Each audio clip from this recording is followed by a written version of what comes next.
อื่นเนาะเข้ามานี่ให้เราเปลี่ยนเป็นตัวนี้เป็น Cisco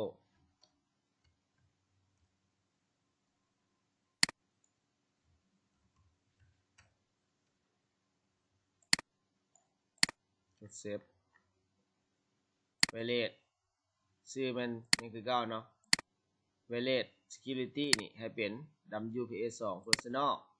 หลังจากนั้นแม่นใช้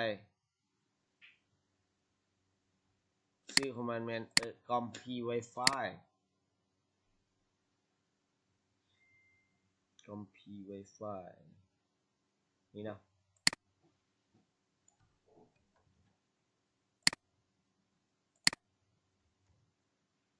แล้วกดเซฟต่อไปconnect เนาะ desktop นี่ connect แล้วก็ใส่ username password เข้าไป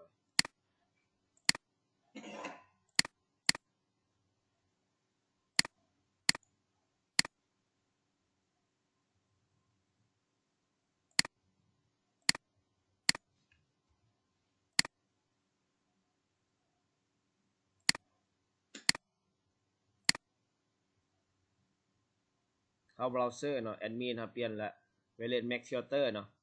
แล้วไป copy เอา MAC address เนาะ Wireless Mac Filter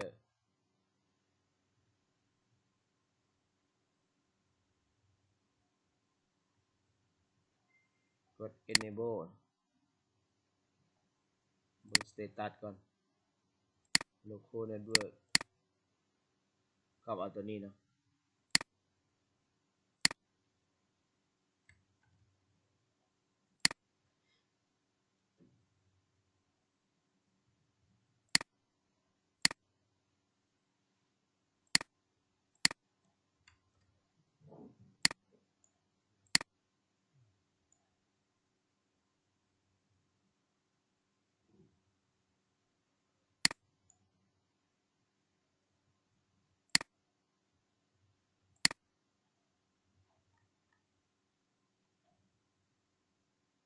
ต่อไปวันนี้ให้ไปบล็อกแอปพลิเคชัน Gaming เนาะตัวนี้เป็น HTTP ตัวนี้ Select Sound แล้วก็ติ๊กบล็อกนี่เซฟ83นี่คือได้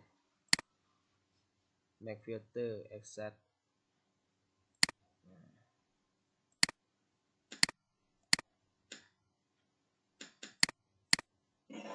Mac Filter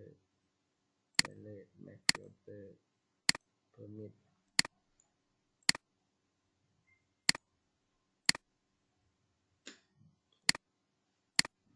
ร้อยเนาะ